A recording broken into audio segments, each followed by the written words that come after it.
Be advised, the opinions and views of the hosts and guests do not reflect those of the station.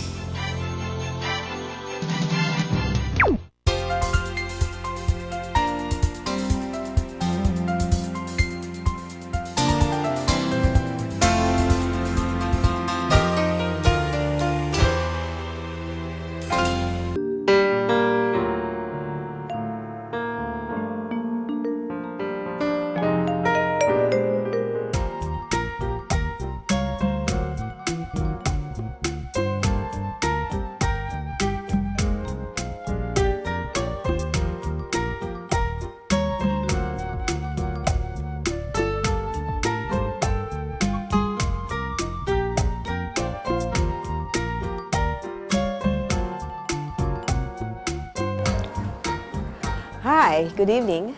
This is June Alma, and welcome again to the June Alma Show. And tonight we have another episode of fun and enlightening, entertaining conversation with business tycoon for the wine and spirits industry. This is actually part two of the earlier discussions we had about the business of wine and wine trading, including food and beverage and the transport business. So I'm sure you will be all excited and would like to hear about the insights that our guest tonight will be sharing with you. And but in the meantime, I'd like to bring to you Che, Dr. Che Lejano. Would you like to greet our televiewers tonight, Che? Yes. Good evening, everybody. I hope you enjoy this show because this is going to be really enlightening and in-depth insofar as wines are concerned. Yeah, so do stay with us because we promise you another evening, a full hour of light but very insightful conversations, as hopefully our guest tonight will be sharing with the televiewers his business, the wisdom of his business. So will I introduce already our guest, Che? I think our televiewers are already excited to listen to our guest tonight. So in the meantime, I'll give you a brief backgrounder. Our guest tonight is a very popular and very famous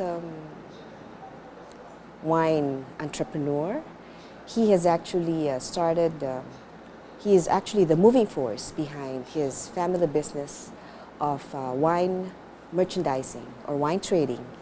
He is the second among four brothers. Oh, and I must say they're all a family of masculine men in a masculine business. And he's actually the second eldest, but I believe he is really the moving force behind the family business of wines and spirits. And last time during our opening session, our opening episode, we had his brother, his youngest brother, who very kindly and so very insightfully shared with us on how the business of wine trading has grown and expanded. Our guest tonight is already an authority in the food and beverage industry. He has started small together with his four brothers, and from there he has expanded to come up with a chain of shops or outlets for his wine business. And he has started importing the best quality wines around the world, and providing our Filipino people with the quality wines that we have at reasonable prices. And now I think he is already involved in several advocacies besides, because he has already grown to become the biggest wine distributor in the country. And so he has branched out into many other lines in related, businesses in food and beverage, as well as tourism and transport. And he has supported a lot of advocacies, as in the training of street children, the feeding of street children, and his advocacies on going against cyanide and on fishing, and a lot more, and the sin taxes too. And so we would like to welcome the real McCoy and the moving force behind Ralph's Wines and Spirits. Good evening, ladies and gentlemen, and join me in welcoming tonight our big guy in the wine industry, Mr. Ralph Joseph. Hi, Ralph. Hello. Welcome to the show. Welcome to Thank you very much. the June Alma show. And it's very nice that we have a businessman like you, because after all, this show is under the business and lifestyle category. So, yeah, would you like to share, Ralph, would you like to share with us, how you, of all the different kinds of businesses, how you got into the business of wines? Well, it all started being a Catholic, Incidentally, Ralph is of Middle Eastern descent. Seeing all this, seeing the priest drinking wine and not sharing, You're talking of Cardinal Sin, or you're talking of... that perked our curiosity, And I know your business is, named after you. You are not only the moving force behind it, but Ralph stores is everywhere in Metro Manila and now all over the country. And very amazingly, we would like to peek into how you have grown your operations, and I'm sure you have really established systems, because you have grown from just yourselves to monopolizing practically the industry of wine distribution. Well, when we started, the number one company was called Manila Wine Merchant. Yeah. And, when you import, you have a strip stamp that says your importer number. And the importer says number one. So I said, the number one company before is Manila Wine Merchant, so why don't we put up a company called Philippine Wine Merchant? Oh. The dream was to be number one in importation. So, but we couldn't start it yet because at that time, 1975, we were not allowed to import. Only the blessed ones had importer's license. No? So we had to toe the line. So we put up a shop called Philippine Wine Merchants House of Spirits in Tramo. In Tramo, we started House of Spirits because we were very near the cemetery. So Many spirits. that's how it started. No? And at that time, the minimum wage was 700 pesos a month. So I said, after school, if I sell 500 pesos a day and make 10% profit, then that's 50 pesos times 30 days is 1.5, double the minimum. So I might as well start it on my own. So with my brothers, my mom, they gave us the capital and we started. No? And then, because of work, at that time there were so many fake, no? Yeah. And we went against the fake. 95% of the people selling alcohol, they were selling fake. So we campaigned against it. We campaigned, luckily, 1976, the IMF meeting was done in the Philippines. No? And so many hotels crop up. And then a lot of them imported their wines ahead of time because they were worried about supply. No?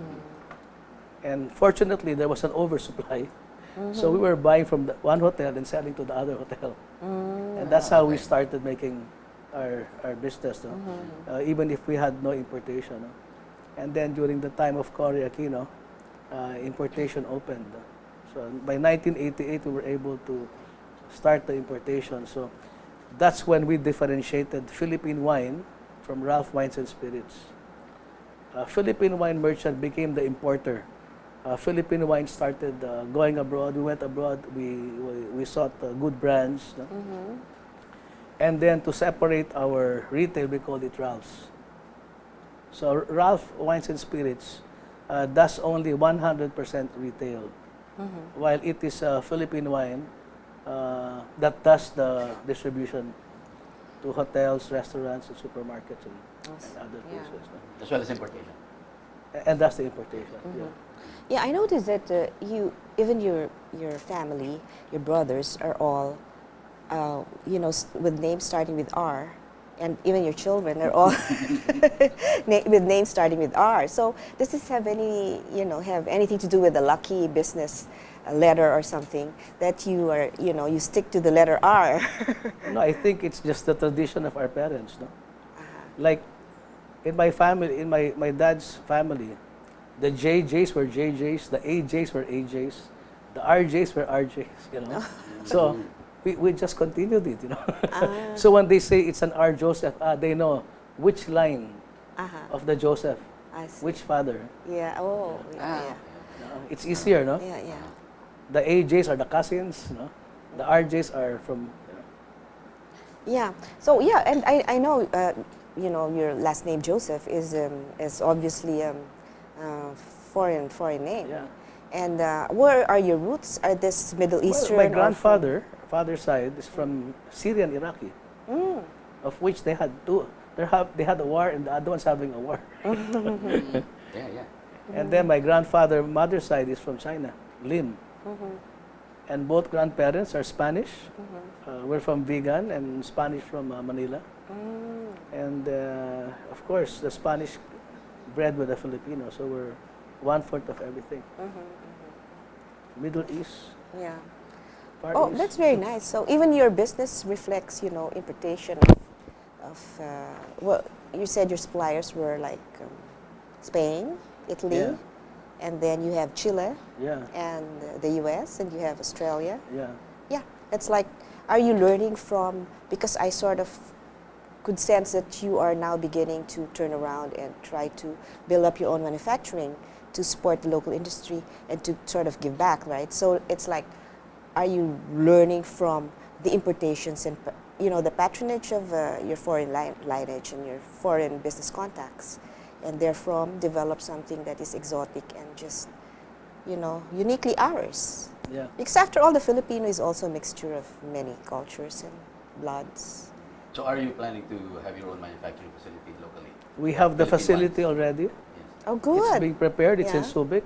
And we are just trying to check on supplies because Yeah. it's very, very hard to get really raw materials in the Philippines. No? Like Oh, really? to What? get The good grapes? bottles. No, really. Oh, it's you're very hard to bottling, get you're good bottling. You know, that's the basic thing. It's really Yeah, a pity right. that we don't have a really good bottle industry. And if ever we have, it's a monopoly. They wouldn't like you to compete with them. So a lot of manufacturings in the Philippines are done importing Really? They import? bottles from China. So it's really, I see. So you're starting off with the bottling factory, yeah. but the contents are still The going to be... content will be local. Really? You do So your is own it... fermenting? You're talking about if you do your own fermenting, that's bringing in grape juice and reconstructing it into wine. No? But we still don't know our first project. We already have ingredients for these things, but I think the first thing we're going to come out with are spirits. Maybe a good Mixtures. vodka, a good rum. Ah, yeah. You know, we intend to come up with the bar mixers also. So with the bottling line, right now, that's why we don't want to come up with a product yet, because we have to come up with a good product. Yeah. So is this because grapes are hard to come by, or, you know, grapes are hard to grow in the country, and it has to be temperature controlled also? No, It's not. no, you can grow grapes here. Yeah, in Cebu, I heard, you know. that It will was- grow anywhere. If you go to our wine museum I and you see. look at our signboard, you will Yes. see vines all over. Oh, really? You can control, yeah, because, yeah, I remember It will grow. You know, the beauty of grapes here is you can harvest twice. harvest what, You twice? can harvest Oh, twice. really? Oh, it's You might it's even better. harvest 3 times because Really? if you go to Baguio, there's a place called Cabala Union, no? You will see all the grapes there. The only problem is they just sell it. There's no technology. Yeah. So in Vietnam and in Thailand, they have now their vineyards already. I see. So are you going to introduce the technology to, since you're saying Not that we yet. have... Not yet in You're our... still learning the technology from No, this all one your is because foreign... to put up a vineyard is different from bottling. Correct. It's a put up totally a different vineyard, animal, yeah. yeah, of course. It's a different ball game. That's Yeah, why right. even in Australia, for instance, right now, if you put up a vineyard, it's very expensive. It's Yeah. better to buy a vineyard.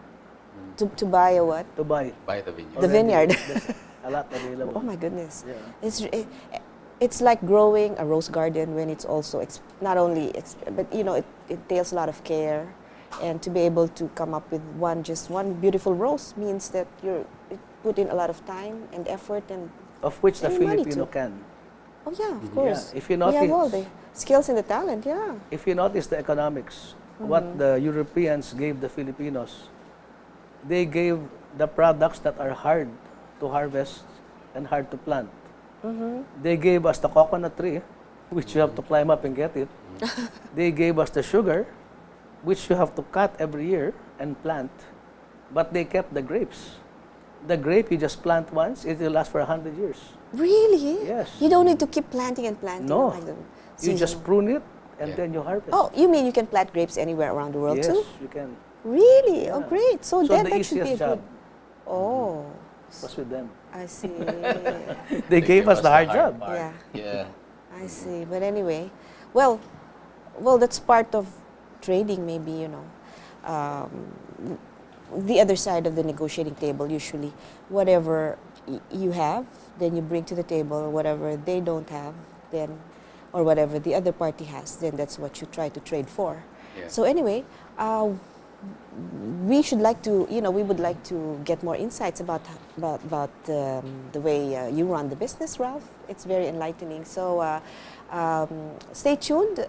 We shall be back after a short break. Thank you.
Hi, we're back again. Thank you for staying with us. Now we shall resume the conversation with our wine merchant here, our wine expert. He is sharing with us one of the biggest secrets of, making wines and growing grapes. So, Ralph, would you like to continue? Yeah, the secret you were telling us that, it's really enlightening, and it's really now that I discovered only now that grapes are one of the easiest to plant, and you can plant it anywhere in the world.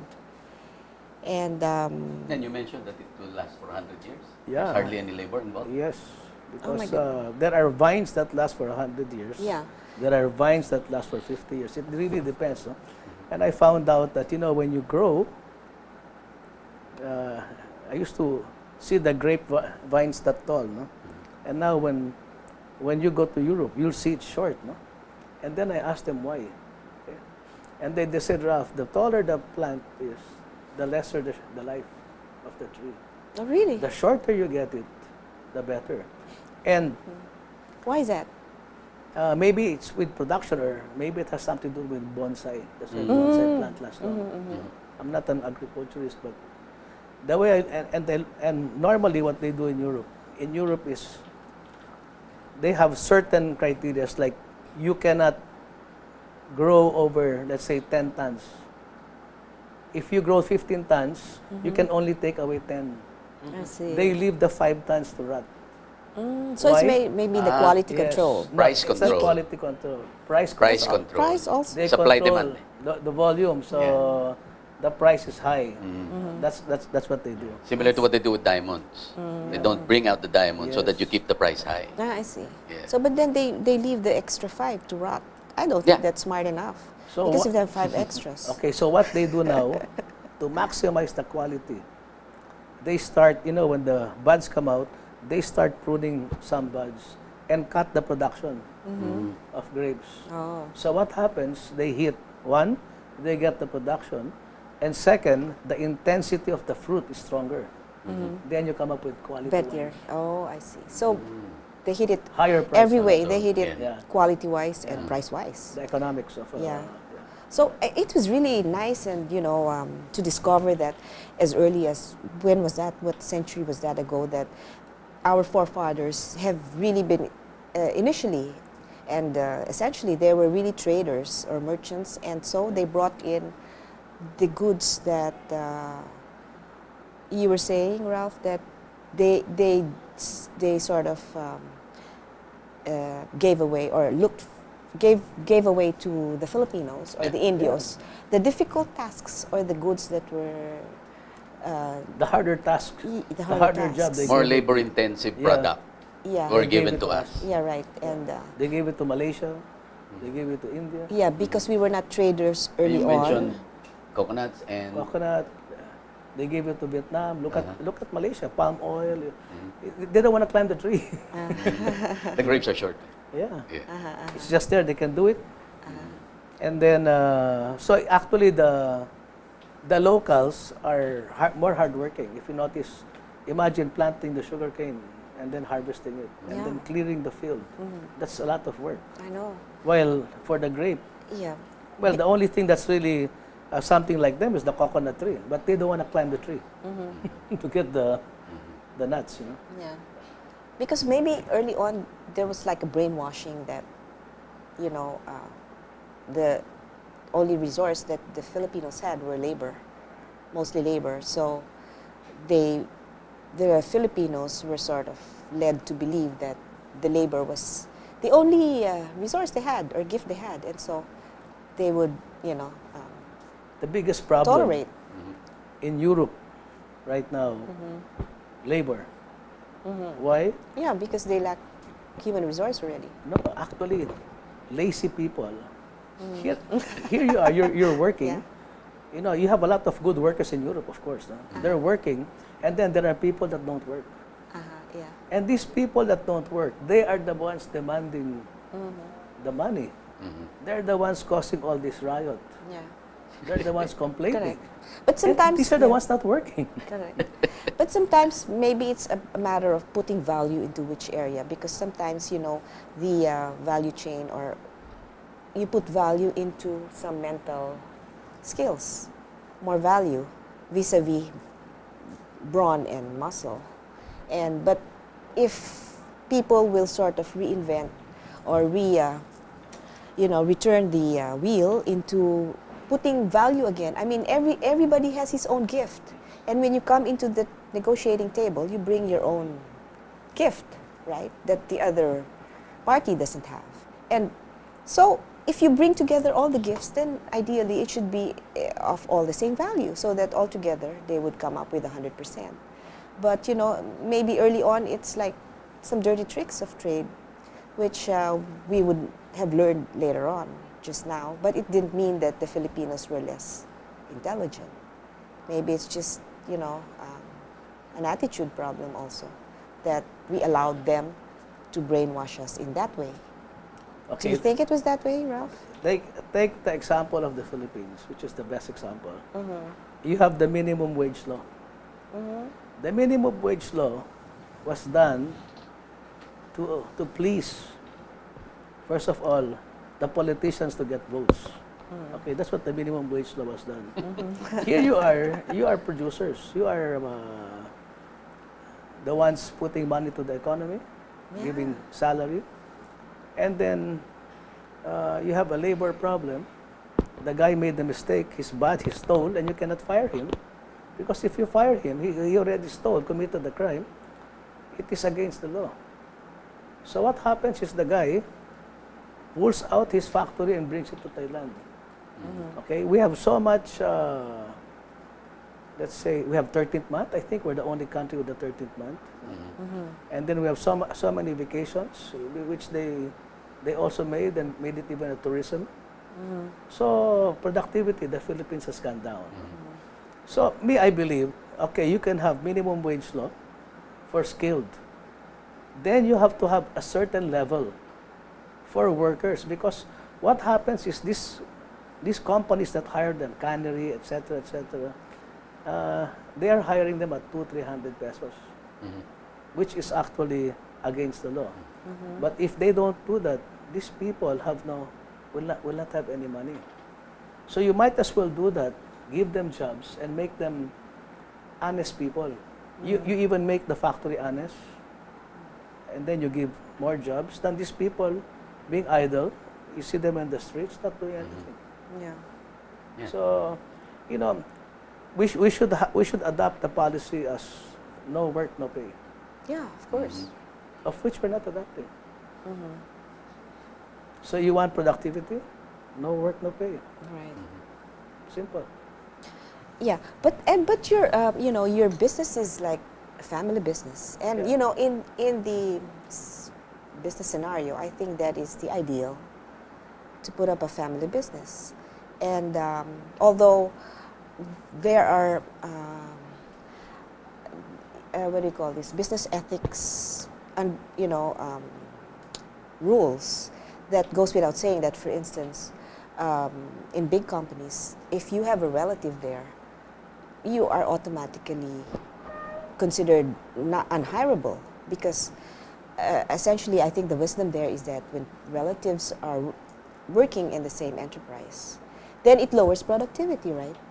But in this case, unless it's a family business, wherein you all together put in your capitalization and all the resources to put up a big enterprise, then that's a totally different story, right? Yeah. So what are your thoughts on this about, people working in the same company, but then even if they're smart, sometimes, they mess around with their coworkers, and even if they're smart and skilled and all that, then they make mistakes. So, or do you espouse your people to be, Okay. Making mistakes. Okay. yeah. Making mistakes depends, no? If you steal, if you cheat, of course, that's a big no-no. that's not a mistake. No? Yeah. That is something else. Of no? course, and it But costs if money. you fall in love, you can't help it. You're a human being. no? Correct. Actually, family corporations are really more, let's say, sincere. Because, first of all, we don't want to fool our shareholders. No? Of course. Unlike big corporations. So if you look at the corporate world, look at the collapse of the U.S., the collapse of all these big companies, where people trust them for so many years with billions and billions of dollars, and then all of a sudden they just steal it. So that's really a crime, and these people that do that, they have to be jailed immediately, I know, because right away. So in our country, if you look at, okay, let's talk about some businessmen that they say they're Chinese, they're this and that, they do something illegal or this and that. But if ever they do some things like that, they put their money in the Philippines, they keep their money in the Philippines, they put workers in the Philippines, and they put everything here. What we should be worried about are the people that make money here and bring it out without capital. These are the ones that we have to really, right. But in a something world of about it. globalization, sometimes you encourage the the flow of funds, whether it's inflow or outflow, and for any business concern to expand, then understandably they have to move around. So, but anyway, What is your point of view if you have a company and your secretary gets married to your driver? of course, I do not espouse that, because even if they are very efficient, which in fact it really happened, because we had a driver before. Your secretary? No, not my secretary, but our maids. He married our maid, and then he impregnated our other maids too, and the neighbors' maids. Naturally, even if he was so talented and very efficient, we had to fire him, because after a while, he was not anymore properly functioning, and that is something that I think that is the wisdom behind the business ethics of running any business. So, ladies and gentlemen, we have more interesting secrets and insights to share with you with Mr. Ralph Joseph here. So please do stay with us, because we will I want her secret. probe more into the secrets, the business secrets of Mr. Ralph Joseph. We'll be back. Please stand by.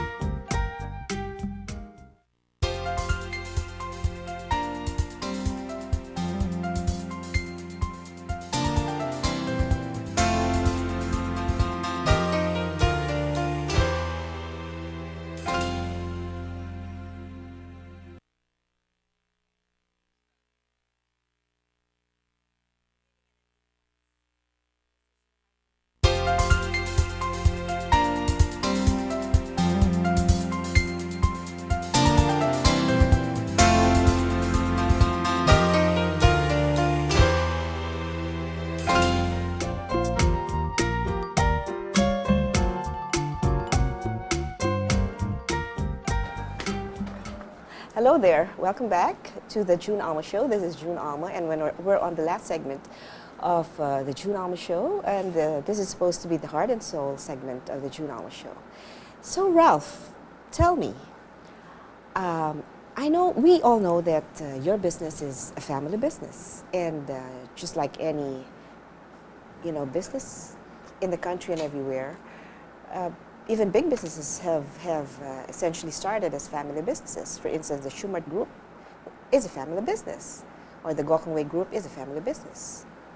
And so we were talking earlier behind the scenes about, comparing the family-run businesses and businesses vis-a-vis businesses wherein you have professional people who are not related to each other, but you just put them together to run the enterprise. So what are your insights in this, Ralph, about, coming up, which is better, to come up with a family-owned and family-run business, or a business that is composed of people who, don't really know each other, but are just put together for the sake of skills and, Mom and pop versus professionally managed corporation. They're all the same. It really depends on the person running it and the I care. Kung may kusang loob o walang kusang loob. Anybody, even in government, it's like that. If you have kusang loob, if you care, you will run your company right. Not for yourself, but for the company. Whether it's family or it's corporate world. And that's how it has to be. You have to have accountability. And you have to have the dream of expanding it. That's the most important, whether it's family or corporate world. Yeah. But of course, like we all, sometimes share in the same vision or the same mission, and then you have the intention, the drive. But sometimes along the way, unconsciously, people make a mistake or stumble. And sometimes if you look into the systems and the processes, you sometimes look, maybe it's because there are so many systems and processes that are layered upon each other. And so it makes things difficult and it invites corruption.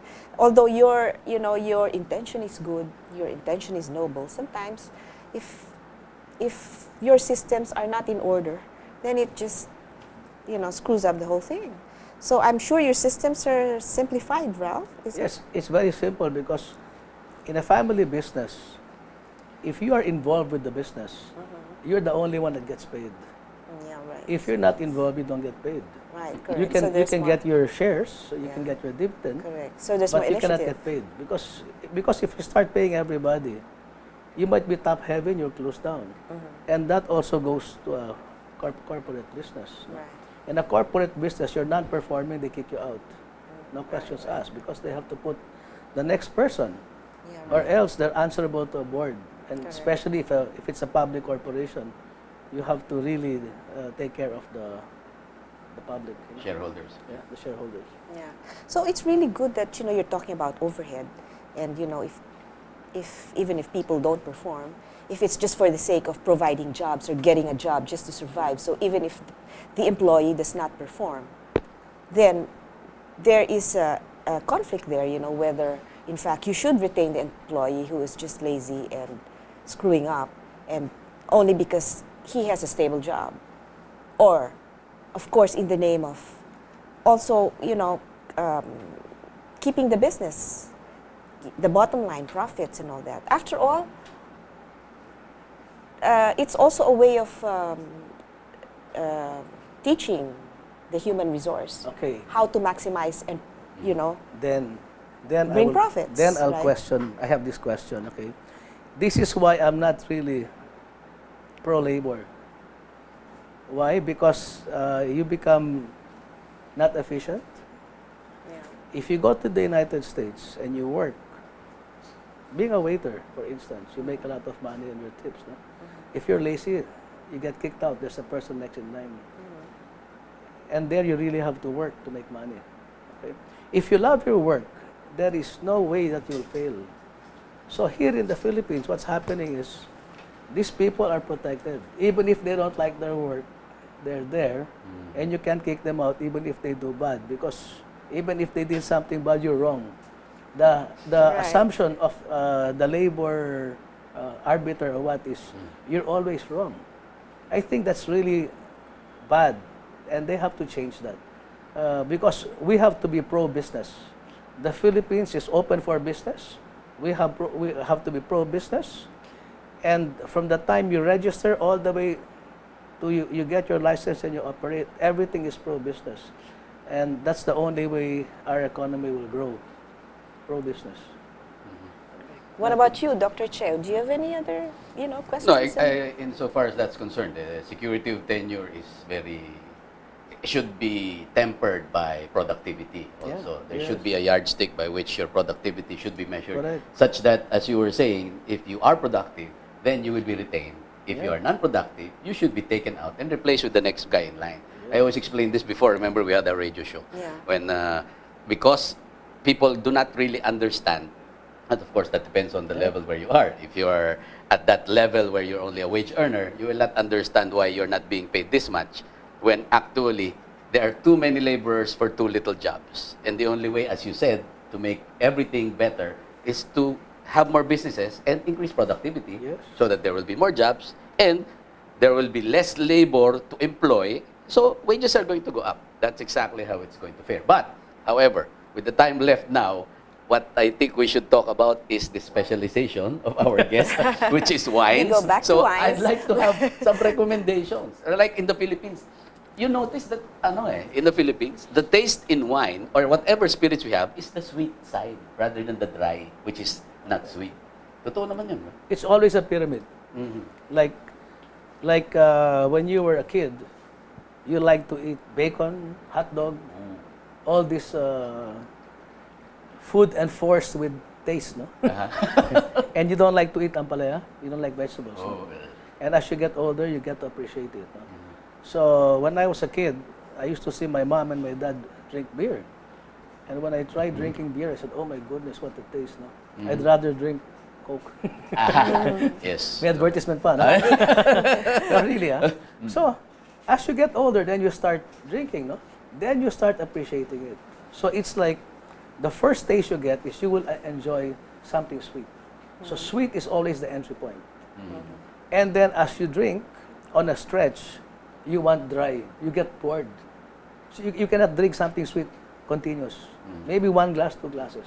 As you drink, it has to be dry. You're looking at the So opposite. that's how it improves. No? And if you are worried about wines, a lot of people say, I don't know wines and this and that, baka jahe, no? And I said, no. I always tell people, the best wine is the one that you like, whether it's sweet or dry. If you drink a glass of wine and you think it's the most expensive wine, but for you it doesn't taste good, it's not for you. You don't like it. It's true. Exactly. Yeah. Why will you force yourself? And even when I started, and I remember 1986, I went to France for a whole week. I was with 24 chateau owners just to meet them every day and drink breakfast, lunch, and dinner. And they were putting all the best wines in front of me. And I wanted to drink the wines that were easy to drink, not the heavy wines. But these were the cheaper wines. But you see, when you start drinking, it's like that. So when you drink wine, you go to a party or anything, what you find very light, these are lower values. And then when you find heavy, that you cannot just swallow, these are higher value wines. So the best wine for you really is the one that you appreciate. That's very important. So it's really basically on the nuance thing. You start out with the sweet because Yes. those are your taste buds. Salty, sweet, bitter, and sour. So what you have, those are the basics. That's what you start with. So it's easier for you, for example, to understand the wine if you start out with the lighter and cheaper ones, Yeah. rather than go into the heavy ones, which you cannot appreciate. Correct. It's like chocolate, no? Yeah. You like the sweet chocolate. How many people appreciate bitter chocolate? Yeah, exactly. It's like the nuance thing. You go to the thing that you like, and then you look for the opposite, so that you're defining what you like. If you start out with the sweet, you want to try out the dry later, and then the nuances in between. But So, like for instance, in a cuisine, you will first serve as an aperitif red wine, sweet, and then as the dinner progresses, you serve dry. Yeah. And No, there different are kinds, or- there are wines, no, that are really meant for food pairing. You know, when you drink it, you it's good, but you will appreciate it more when it's paired with food. really. So the easier wines, like if you have cocktail, you start with the lighter wines. You can start with sparkling wine, and then you can start with a light wine, and then you go to heavier wines when I you see, yeah. When the are meat. already having dinner. I see. And then you go back to sweet, The entrees. light ones for the. You can go to sweet for the after for the dinner dessert. drink.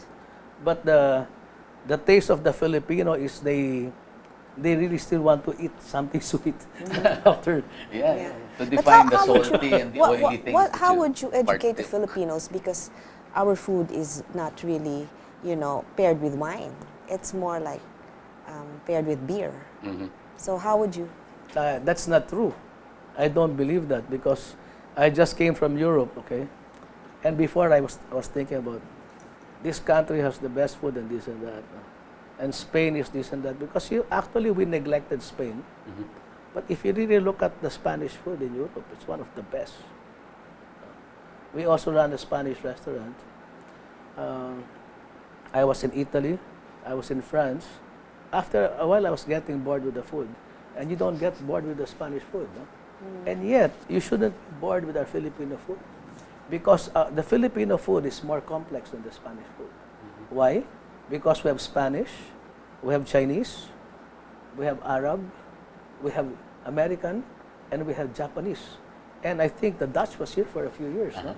So we have more delicate cuisine in the Philippines. It's just that it has to have better presentation. Di ba? Exactly. We have to have better presentation. And that's what culinary is all about. It's presentation. Parang nahuli tayo. Di ba sa presentation? But I'm sure we can go with the modern presentation, we can go to the novel, and we can go also with our palayok presentation, which is something different. No? So, good right now that there's a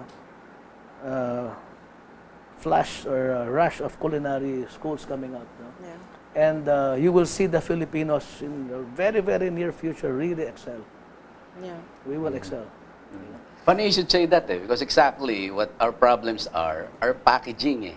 It's again presentation. Oh, Yeah. presentation. We have the substance and we have the But taste we there do have already. style though. Yeah. We have our own style, and Yeah, in yeah. fact, we also have lately come up in the shelves our own version of wines. Like we have Duhat.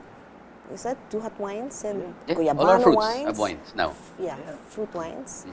And well, but essentially going back to your business, I believe that whatever is good for the bottom line is also good for the soul. And But so- there has to be support group, packaging. How can you make good clothes if you don't have raw materials? Yeah, okay. This is where Yeah. we should really support each other. Correct. Not like somebody puts up a packaging company and just keeps it for themselves. And then if you're a competitor, they'll cut you out. Yeah. Okay, so we're almost about to end. Well, we slack time again as usual. The time is running, Insightful. and we hope you can have more of Mr. Ralph Joseph. And so, would you like to, give parting words to our televiewers, Ralph, before we go? If you have Celebrate anything going- life. Ralph Wines and Spirits. All right. Yeah. And that was Chair, good. That do was you have good. Moderately. anything more to add? Yeah, that's cool. Drink moderately. Now that the show is ending, the best way to end it would probably be to open a bottle of wine. Tama-tama, dinner na. You have your choice of wines. Maybe you can go to Ralph's and then grab a bottle of a light and sweet rosé, maybe a Merlot, and then have dinner. Meanwhile, we'll be back next week. Just stay tuned. June. Oh, thank you again for staying with us, and I hope you enjoyed the evening and also got yourselves some nuggets of wisdom out of the perception of running a business like Mr. Ralph Joseph's Ralph's Wines and Spirits. And so we would like to invite you again next week. Please do stay tuned, and we have another exciting presentation for you next week. Do stay with us, and as usual, this is June Alma of the June Alma Show, and hope you have a happy weekend. Mabuhay to everybody. Good night. See you next week.